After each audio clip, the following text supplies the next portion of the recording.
어느 할머니가 밤늦게 스마트폰을 손에 들고 계셨습니다. 아들에게 카톡을 보내려고 했습니다. 요즘 몸이 많이 아프다. 혼자 있으니 외롭다. 자주 좀 연락해라. 한 글자씩 정성스럽게 타이핑했습니다. 길고 긴 메시지가 완성되었습니다. 전송 버튼을 누르려던 할머니가 잠시 메시지를 다시 읽어보았습니다. 그러더니 조용히 그 글을 모두 지워버렸습니다. 그리고 단순하게 다시 썼습니다. 아들아, 엄마 잘 지내고 있어. 너도 건강해. 이 할머니는 그날 밤 깨달았습니다.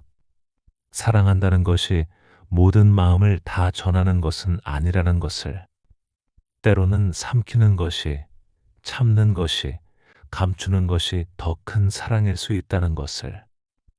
오늘 전하고 싶은 이야기가 바로 이것입니다. 나이가 들어서야 비로소 깨닫게 되는 사랑의 진짜 모습에 대한 이야기입니다. 젊었을 때는 모르고 살았던, 그러나 인생의 가을과 겨울에 접어들며 깨닫게 되는 깊은 진리들입니다. 금강경에서 부처님께서는 이렇게 말씀하셨습니다. 모든 유의법은 꿈과 같고 허상과 같다.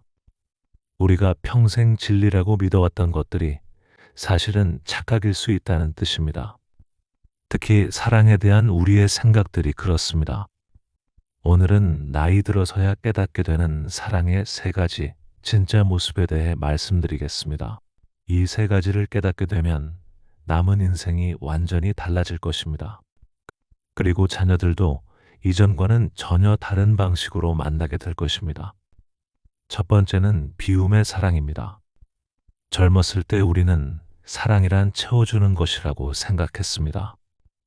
자녀에게 뭔가를 계속 주고 베풀고 채워주는 것이 사랑이라고 믿었습니다. 하지만 나이가 들어 깨닫게 됩니다. 진정한 사랑은 때로 비워주는 것이라는 사실을 말입니다.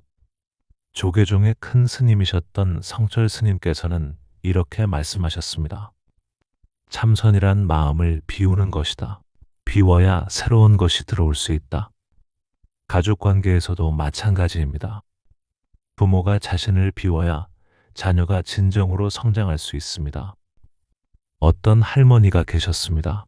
이 할머니는 80살이 되도록 손자의 모든 일에 간섭했습니다. 숙제는 했니? 친구들과는 잘 지내니? 공부는 어떻게 되어가니? 손자가 20살이 되어서도 할머니는 계속 챙겨주었습니다. 너무 늦게까지 깨어있으면 안 돼. 밥은 제때 먹어야 해. 옷은 따뜻하게 입어야 해. 그런데 어느 날 할머니가 깨달았습니다. 자신의 사랑이 손자를 더 어린 아이로 만들고 있다는 것을 말입니다. 20살이 된 손자가 아직도 스스로 아무것도 결정하지 못하고 있었습니다. 할머니가 모든 것을 대신 해주었기 때문입니다. 그날부터 할머니는 완전히 달라졌습니다.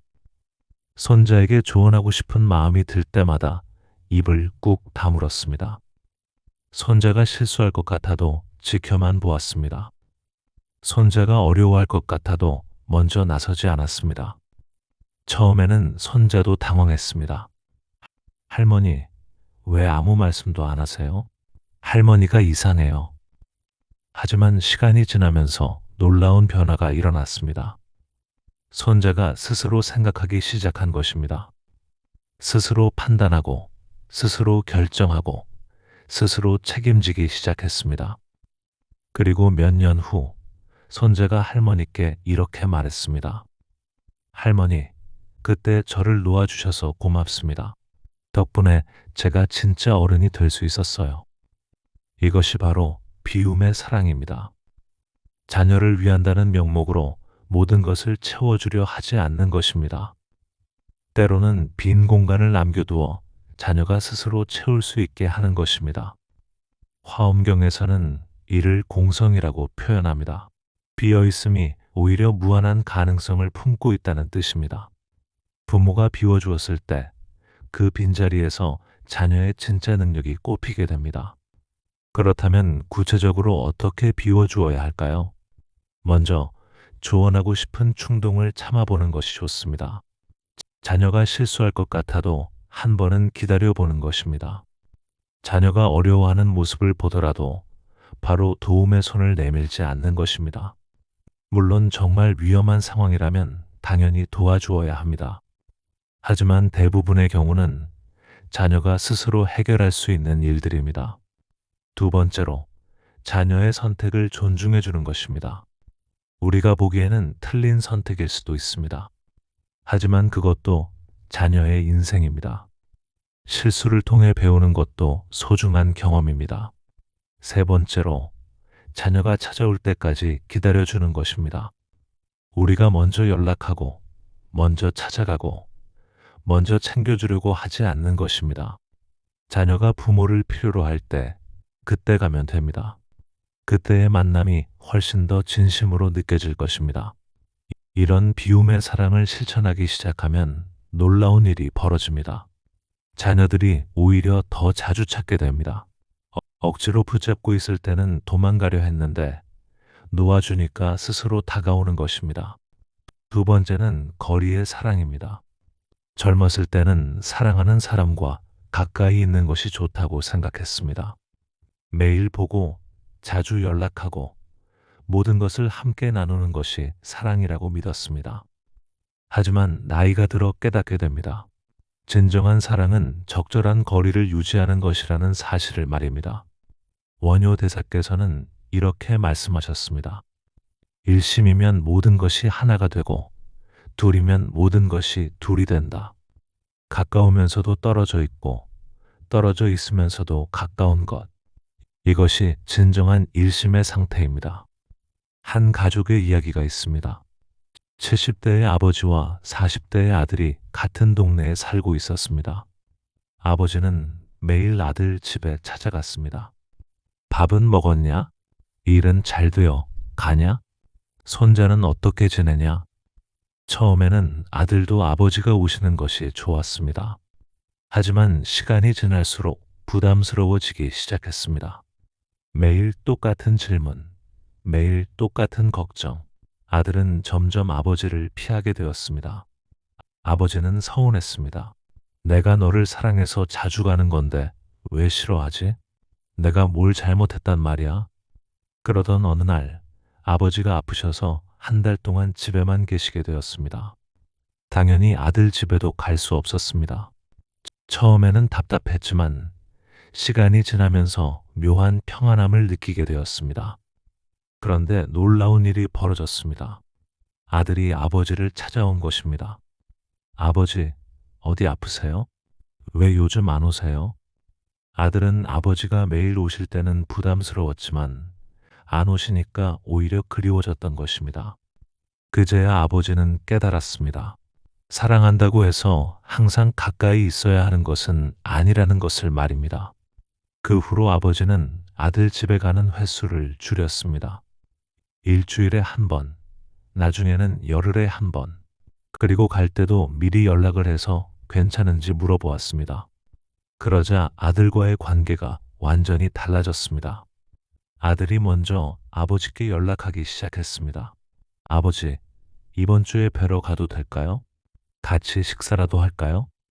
이제는 아버지와 아들 모두 만남을 기다리게 되었습니다. 억지로 만날 때와는 전혀 다른 느낌이었습니다. 법화경에서 부처님께서는 이렇게 말씀하셨습니다. 가까이 있으되 집착하지 말고 멀리 있으되 버리지 말라.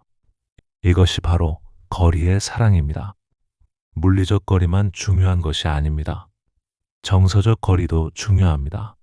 자녀의 모든 일에 감정적으로 깊이 개입하지 않는 것입니다. 자녀가 힘들어할 때 부모까지 똑같이 힘들어할 필요는 없습니다. 자녀가 기뻐할 때 부모가 더 기뻐할 필요도 없습니다. 적절한 거리에서 따뜻하게 지켜보는 것. 필요할 때는 가까이 가고 필요 없을 때는 물러서는 것. 이것이 진정한 사랑의 모습입니다. 그렇다면 구체적으로 어떻게 거리를 유지해야 할까요? 첫째, 자녀에게 연락하기 전에 한 번 더 생각해 보는 것이 좋습니다. 정말 필요한 연락인지 아니면 그냥 자신이 외로워서 하는 연락인지 구분해 보는 것입니다. 둘째, 자녀가 바쁠 때는 기다려주는 것입니다. 자녀에게도 자신의 리듬이 있습니다. 그 리듬을 존중해 주는 것이 사랑입니다. 셋째, 만날 때는 진심으로 만나는 것입니다. 자주 만나지 않는 대신 만날 때는 더욱 소중하게 여기는 것입니다.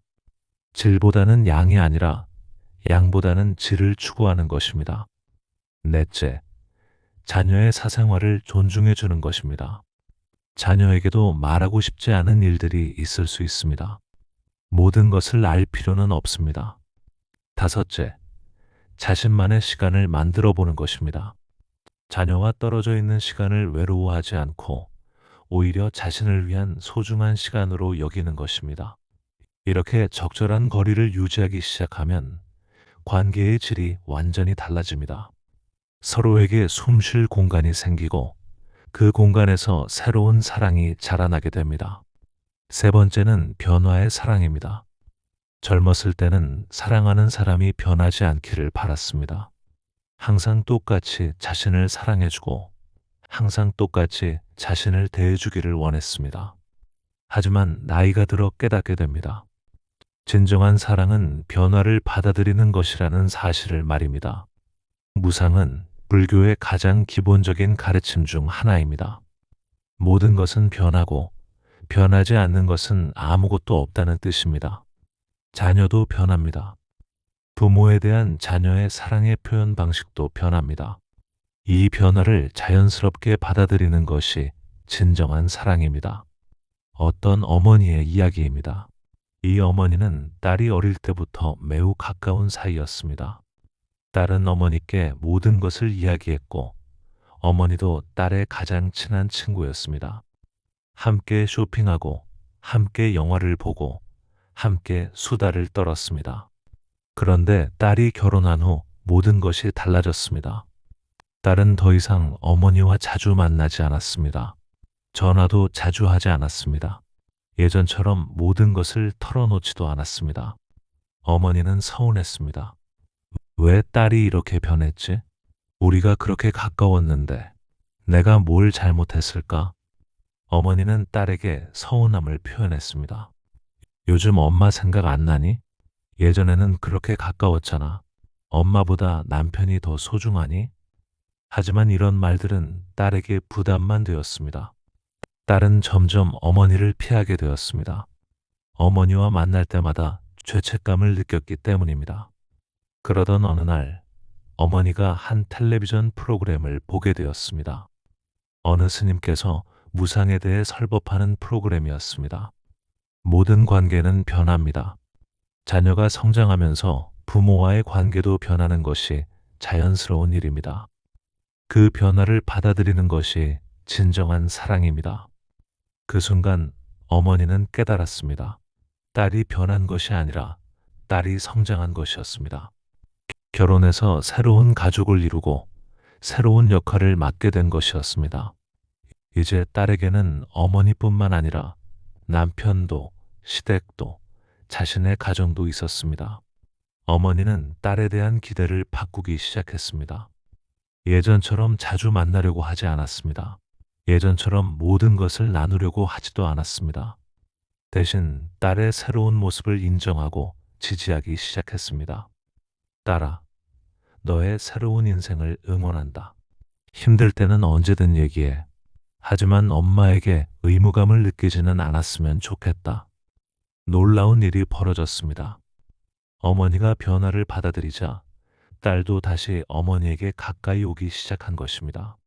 이번에는 의무감 때문이 아니라 진심으로 어머니가 그리워서였습니다. 딸이 어머니께 말했습니다. 엄마, 이해해 주셔서 고맙습니다. 덕분에 제가 편안하게 엄마를 만날 수 있어요. 이것이 바로 변화의 사랑입니다. 자녀가 변하는 것을 자연스럽게 받아들이는 것입니다. 그 변화 속에서도 변하지 않는 사랑의 본질을 찾는 것입니다. 반야심경에서는 이를 색즉시공, 공즉시색, 색즉시공, 공즉시색이라고 표현합니다. 형태는 변해도 본질은 변하지 않는다는 뜻입니다. 자녀와의 관계도 마찬가지입니다. 겉모습은 변해도 사랑의 본질은 변하지 않습니다. 자녀가 어릴 때는 부모가 모든 것을 보호해 주어야 했습니다. 자녀가 청소년이 될 때는 부모가 길잡이 역할을 해야 했습니다. 자녀가 성인이 되면 부모는 조언자가 되어야 합니다. 자녀가 결혼하면 부모는 지지자가 되어야 합니다. 자녀가 부모가 되면 부모는 지혜로운 할아버지, 할머니가 되어야 합니다. 각각의 단계에서 사랑의 표현 방식이 다릅니다. 하지만 그 근본에 흐르는 사랑의 마음은 변하지 않습니다. 변화를 받아들이면서도 변하지 않는 사랑을 지켜가는 것. 이것이 진정한 변화의 사랑입니다. 그렇다면 구체적으로 어떻게 변화를 받아들여야 할까요? 첫째, 자녀의 인생 단계를 이해하는 것입니다. 지금 자녀가 어떤 시기를 보내고 있는지 생각해 보는 것입니다. 그 시기에 맞는 부모의 역할이 무엇인지 고민해 보는 것입니다. 둘째, 과거에 대한 그리움을 내려놓는 것입니다. 예전에는 이랬는데 라는 생각을 자주 한다면 그것을 놓아버리는 것입니다. 과거는 아름다운 추억으로 간직하되 현재의 발목을 잡히게 해서는 안 됩니다. 셋째, 새로운 관계 방식을 시도해 보는 것입니다.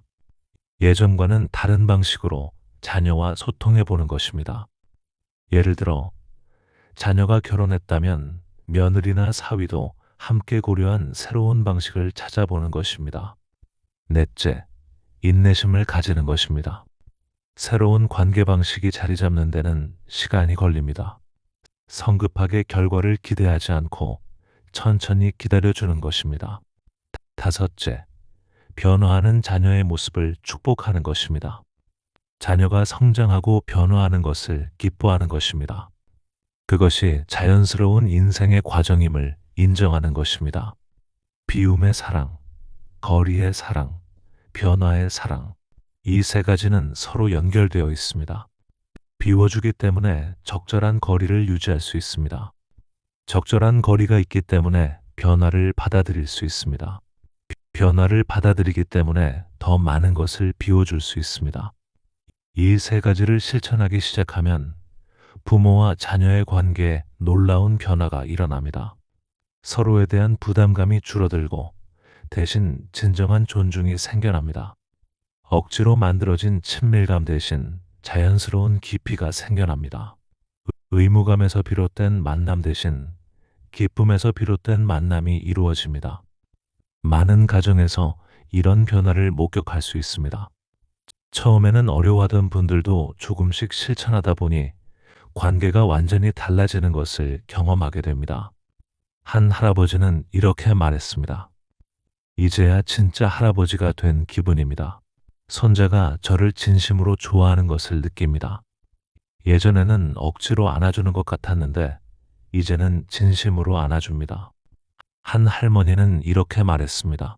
딸과의 관계가 이렇게 편안할 수 있다는 것을 처음 알았습니다. 서로에게 부담을 주지 않으니까 오히려 더 가까워졌어요. 이제는 만날 때마다 정말 행복합니다. 이것이 바로 나이 들어 깨닫는 사랑의 힘입니다. 젊었을 때는 몰랐지만 인생의 후반부에 접어들면서 비로소 깨닫게 되는 진리입니다. 법구경에서 부처님께서는 이렇게 말씀하셨습니다. 어리석은 자는 평생을 현명한 자와 함께 살아도 진리를 깨닫지 못한다. 하지만 지혜로운 자는 잠깐만이라도 현명한 자와 함께하면 바로 진리를 깨닫는다. 나이가 드는 것은 단순히 시간이 흐르는 것이 아닙니다. 지혜가 쌓여가는 과정입니다. 그리고 그 지혜의 정점에서 깨닫게 되는 것이 바로 진정한 사랑의 모습입니다. 이제부터 이런 사랑을 실천해 볼 수 있습니다. 처음에는 어색하고 어려울 수 있습니다. 평생 해오던 방식을 바꾸는 것이니까 당연합니다. 하지만 조금씩 천천히 시도해 볼 수 있습니다. 오늘 자녀에게 연락하고 싶은 마음이 들면 한 번 더 생각해 보는 것입니다. 정말 필요한 연락인지 아니면 자신의 외로움 때문인지 판단해 보는 것입니다. 자녀에게 조언하고 싶은 말이 생기면 일단 참아보는 것입니다. 자녀가 먼저 물어올 때까지 기다려보는 것입니다. 자녀가 예전과 다르게 행동한다고 해서 서운해하지 않는 것입니다. 그것은 자녀가 성장하고 있다는 증거입니다.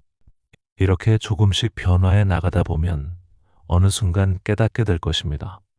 자녀와의 관계가 이전보다 훨씬 더 깊고 진실해졌다는 것을 말입니다. 그리고 그 순간 진정한 부모가 된 자신을 발견하게 될 것입니다. 원효 대사께서 말씀하신 화쟁의 정신을 기억할 필요가 있습니다. 서로 다른 것들이 조화를 이루는 것이 진정한 아름다움입니다. 부모와 자녀가 각자의 개성을 유지하면서도 조화를 이루는 것. 이것이 바로 가족의 진정한 모습입니다. 이런 사랑의 방식은 자녀에게만 적용되는 것이 아닙니다. 배우자에게도, 친구들에게도, 모든 사람과의 관계에 적용될 수 있습니다. 나이가 들수록 주변 사람들과의 관계가 더 중요해집니다. 하지만 그 관계들도 젊었을 때와는 다른 방식으로 접근해야 합니다. 서로를 소유하려 하지 않고 적절한 거리를 유지하며 변화를 받아들이는 성숙한 관계를 만들어가는 것입니다. 비움으로 시작해서 충만함으로 끝나는 인생. 거리를 두면서도 더 가까워지는 관계. 변화를 받아들이면서 영원한 사랑을 완성하는 지혜. 이것이 바로 나이 들어 깨닫는 진짜 사랑의 모습입니다. 부처님의 자비로우신 가르침과 함께 남은 인생이 더욱 아름다워지기를 진심으로 기원합니다.